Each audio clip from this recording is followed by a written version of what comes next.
প্রতিটা ম্যাচেই তারা ওই সেকেন্ড হাফের হাইড্রেশন ব্রেকের পরই কামব্যাক করছে। বাংলাতে একটা কথা আছে, বাপের ওপরও বাপ থাকে। থমাস টুকেল যে ব্লান্ডারগুলো করেছেন একদম ভিজিবল ছিল। ট্রিপল মার্ক করে ডাবল মার্ক করে কিন্তু মেসিকে ভালো রকমের আসলে আমি বলবো যে একটা সমস্যা ফেলেছিলেন টুকেল, কিন্তু মেসিকে আর আটকে রাখতে পারছিল না। মানে এই বয়সে এসেও মেসি ম্যাজিক স্টিল কিভাবে চলছে।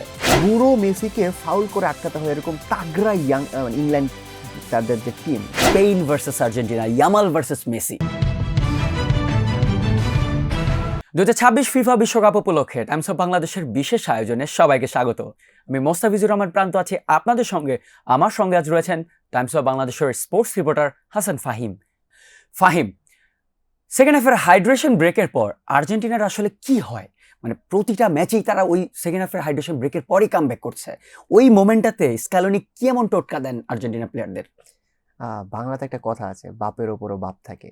সো অপোনেন্ট কোচ যখন কোনো একটা আসলে ট্যাকটিক্স সাজান, স্কালোনি সেটা খুব ভালোভাবে রিড করে সেটার একটা অ্যান্টি ফর্মুলা বের করে ফেলেন, যেটা আসলে আমি যদি বলি স্পেসিফিকভাবে প্রতিটা ম্যাচেই কিন্তু দেখা যাচ্ছে সেকেন্ড যে হাইড্রেশন ব্রেকটা হয় তারপরেই কিন্তু স্কালোনি অ্যাপ্লাই করছেন, এবং ম্যাচ টু ম্যাচ সেটা কিন্তু ভ্যারি করে, কিন্তু টোটকা একটাই যে হচ্ছে অপোনেন্ট কোচ যেটা করছে সেটার অ্যান্টি একটা ফর্মুলা বের করে ফেলা। রাইট, এখন একটু ইংল্যান্ড নিয়ে কথা বলতেই হয়, কারণ থমাস টুকেল যে ব্লান্ডারগুলো করেছেন একদম ভিজিবল ছিল।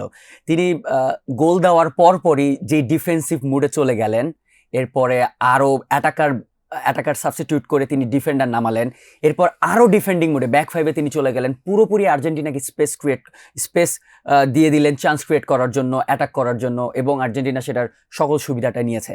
টুকেলের এমন ব্ল্যান্ডার করার মানেটা কি? এত মাস্টার মাইন্ড একজন কোচ, ট্যাকটিক্যালি এতটা রিচ একজন কোচ। আপনি প্রান্ত একটা জিনিস কিন্তু লক্ষ্য করবেন যে আমরা যদি একটু পেছনে ফিরে আসি, যে পিএসজির হয়ে যখন আর কি তুখেল যখন তিনি কোচিং করিয়েছিলেন এবং বায়ার্নের কাছে যখন হেরে গিয়েছিল পিএসজি ম্যাচটা, তখনও কিন্তু থমাস টুকেলের একটা এই টাইপের কিছু একটা ভুলের কারণেই বা তার অ্যাপ্রোচে খানিকটা ডিফেন্সিভ যে মাইন্ডসেট চলে এসেছিল, সেটার কারণেই কিন্তু আর তাদের ওই চ্যাম্পিয়ন্স লিগটা ওভার জেতা হয়নি। এবং আপনি যদি আরও একটু সামনে চলে যান, তাহলে চেলসির হয়ে তিনি যখন জিতেছিলেন, আমার কাছে মনে হয় সেখানে ম্যানচেস্টার সিটির একটা ভুল ছিল, কিন্তু মোট কথা হচ্ছে যে তুখেলের কিছু না কিছু একটা এক্সপেরিমেন্ট কিংবা ডিফেন্সিভ যে মাইন্ডসেট, সেটা তাকে টুর্নামেন্টে সামনে যতটা এগোতে হেল্প করে, ঠিক একটা সার্টেন পর্যায়ে গিয়ে তাকে আটকেও দেয়। সো আই থিঙ্ক সেটা এই ইংল্যান্ড ভার্সেস আর্জেন্টিনা ম্যাচটা তো আমরা দেখতে পেয়েছি। ইংল্যান্ড বেশ সাবলীল ফুটবলই খেলছিল, যদিও মনে হচ্ছিল যে ম্যাচটা যে কোনো পক্ষেই যেতে পারে, কিন্তু প্রথম হাফে কিন্তু বেশ ডমিনেট করেছিল ইংল্যান্ড। ডমিনেটিং বলে আমি বলবো অ্যাটাকের উইং প্লে যদি আমি বলি, হ্যাঁ কিছু কিছু ক্ষেত্রে তারা হচ্ছে সেটা করেছিল বটে। তবে আমি যদি বলি ফার্স্ট হাফে দুই দলই মারামারিতে বা সোজা কথা বললে যে একটু ফিজিক্যাল গেমে বেশি ফোকাস ছিল। ক্লাসিক রাইভালরি ভাইবটা অন ছিল। দুই দলের মধ্যে সে একটা ভাইব আগে ছিল, সেটাই কিন্তু নিয়ে এসেছিল দুই দলের মাস্টারমাইন্ড দুইজন কোচ। তো এখন আমরা ইংল্যান্ড দলের অ্যাপ্রোচ নিয়ে বলতেছিলাম, তাহলে সমস্যাটা যেটা হয়েছিল কি, আপনি যদি এমনি চিন্তা করেন যে ওকে ফাইন আপনি লিডে আছেন, স্কালোনিও কিন্তু এই ভুলটা করে, আমরা কিন্তু স্কালোনির অনেক সমালোচনা করেছিলাম, এক গোলে লিড নিয়ে সে কেন গেমটাকে এত বেশি স্লো করে দিতে চায়, এত বেশি সেফ খেলতে চায়। সেই জিনিসটা কিন্তু আজকে বলতে হচ্ছে থমাস তুখেলকে নিয়ে। সে কিন্তু হচ্ছে এক গোলের লিড নিয়ে যেভাবে ম্যাচটাকে স্লো করতে চেয়েছিল, কিংবা সব ডিফেন্ডারদেরকে নামিয়ে সে একটা ডিফেন্ডিং ঘাঁটি তৈরি করতে চেয়েছিল, যেটা আপনি জানেন লিওনেল মেসি তার ক্যারিয়ারের একটা লম্বা সময় লা লিগাতে খেলে আসছে, যেখানে ম্যাক্সিমাম দল লো ব্লকে খেলে।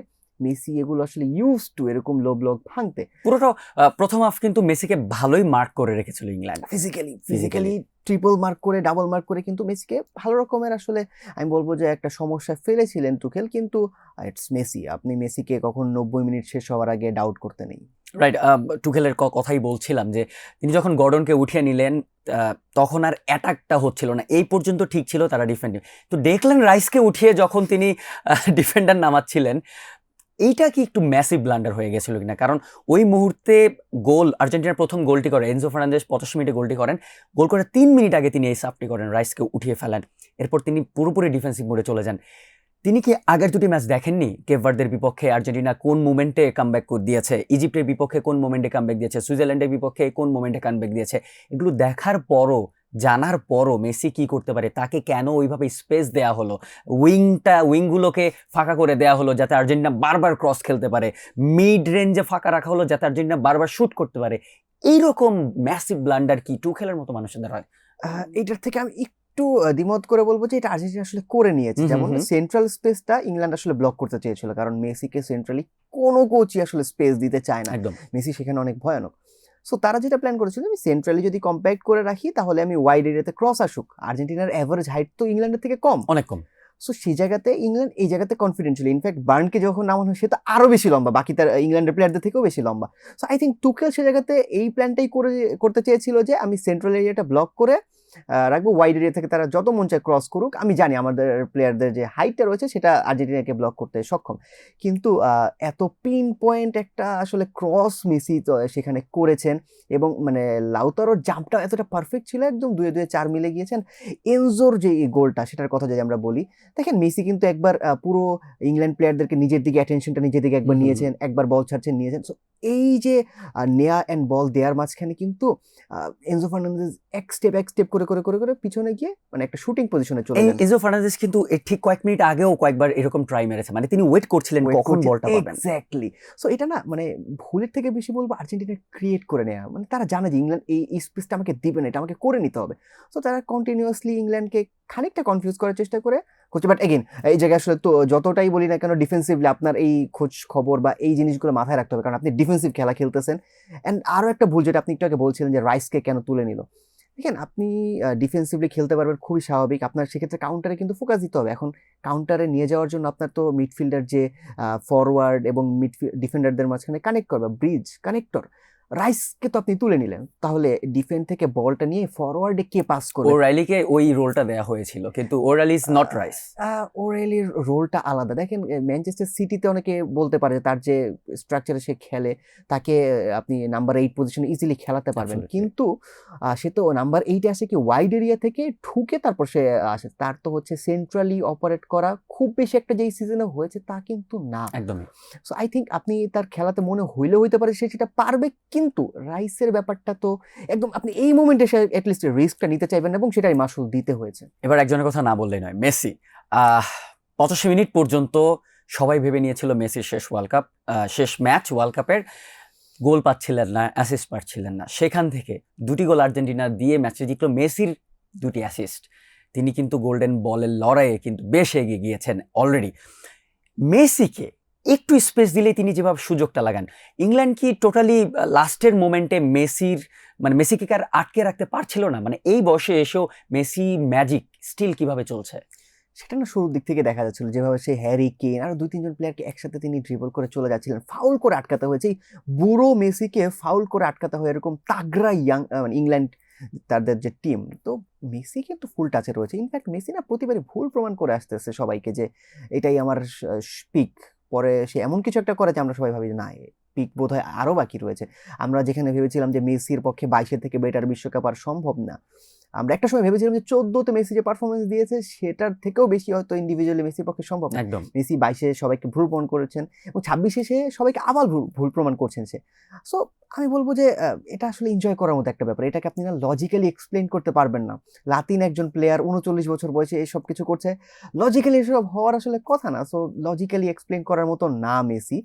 অ্যান্ড যদি বলি ইংল্যান্ডের ভুলটা হয়েছিল কোথায়, দেখেন মেসি ম্যাজিক এমন মানে কোন দল এই মেসি ম্যাজিকের খপ্পরে পড়েনি? একদম। সো আই থিঙ্ক এখানে তুখেলের দোষ আপনি চাইলে দিতেও পারেন আবার নাও দিতে পারেন, বাট ইটস মেসি। অ্যান্ড সে জানে মানে গেম রিডিং যে এবিলিটি, সে জানে পিচকে সে এত পরিমাণ স্ক্যান করে, ক্ষুদ্র পরিমাণ স্পেসও কিন্তু সে রিড করে ফেলে। আই থিঙ্ক সেই সব মিলিয়ে আপনি যদি এক করেন, মানে সবকিছু মিলিয়ে সামারাইজ একটা রেজাল্টে কিন্তু আমরা দেখতে পেয়েছি। ফাইনালের যদিও এখনো কয়েকদিন বাকি রয়েছে, কিন্তু একটা যুদ্ধের কারণে বন্ধ হয়ে যাওয়া সেই ফিনালিজিমা আবারও কিন্তু ওয়ার্ল্ড কাপের ফাইনালে ফিরে আসলো। একটু ছোট করে জানতে চাই, আমরা যেহেতু ফাইনালের প্রিভিউ আলাদা করে করবোই, ফিনালিজিমা নিয়ে মানুষের এক্সপেকটেশনটা কি? Spain versus Argentina, Yamal versus Messi. এটা অবশ্যই, কারণ হচ্ছে যখন ইয়ামালের সেই গোসল করানো হচ্ছে 19 বছর আগের ইয়ামাল, সে এখন মেসির বিপক্ষে একটা টাইটেলের জন্য লড়বে। এখন মানুষ হয়তো একটা টাইটেল বিশ্বকাপ টাইটেল দেখতেছে, কিন্তু সবার মনে কিন্তু 2টা টাইটেল, এক ফিনালিজিমা, এক হচ্ছে বিশ্বকাপ। সো আই থিঙ্ক এই ব্যাপারটা না মানে যতটা মাঠে বিশ্বকাপের জন্য লড়াই, ব্যাপারটা একটু আপনি বলতে পারেন যে স্পেনের সাথে মেসিরও একটা বন্ডিং রয়েছে, ইমোশনাল একটা ব্যাপারও হয়ে স্পেন যাবে। কিন্তু চাইছিল মেসিকে তাদের দেশের হয়ে খেলা। 2010-এ কিন্তু তার অফারও Right. করেছিল। ইনফ্যাক্ট মেসি যদি তখন অফারটা অ্যাকসেপ্ট করে ফেলতো, হয়তো মেসি আগেই বিশ্বকাপ জিতে যেত এবং উই ডোন্ট নো এই বিশ্বকাপ সে খেলতো কিনা। তো লাইফ অনেক মিরাকেল নিয়ে আসে, লাইফটা আসলে অদ্ভুত, এবং বলা যায় যে মানে সেই স্টোরিটারই একটা সুন্দর পয়েন্ট আমরা হয়তো দেখতে আসতেছি যে সব থেকে সুন্দর ফুটবল খেলা স্পেনের সাথে সব থেকে ক্যাওটিক ফুটবল খেলা আর্জেন্টিনা। নেভার নো কি হয়। থ্যাংক ইউ ফাহিম আমাদের সঙ্গে থাকার জন্য। ধন্যবাদ। এই ছিল আজকের পর্বে বিশ্বকাপের ম্যাচগুলোর রিভিউ অ্যান্ড প্রিভিউ নিয়ে। আগামীকাল আবারও একই সময় হাজির হব টাইমস অফ বাংলাদেশের ডিজিটাল প্ল্যাটফর্মে। তবে যাবার আগে দর্শকদের মনে করিয়ে দিতে চাই 2026 ফিফা বিশ্বকাপ উপলক্ষে টাইমস অফ বাংলাদেশ আয়োজন করেছে এক বিশেষ কুইজ, যেখানে অংশ নিয়ে আপনিও জিতে নিতে পারেন আকর্ষণীয় সব পুরস্কার। তাই চোখ রাখতে ভুলবেন না টাইমস অফ বাংলাদেশের ওয়েবসাইট এবং ফেসবুক পেজে।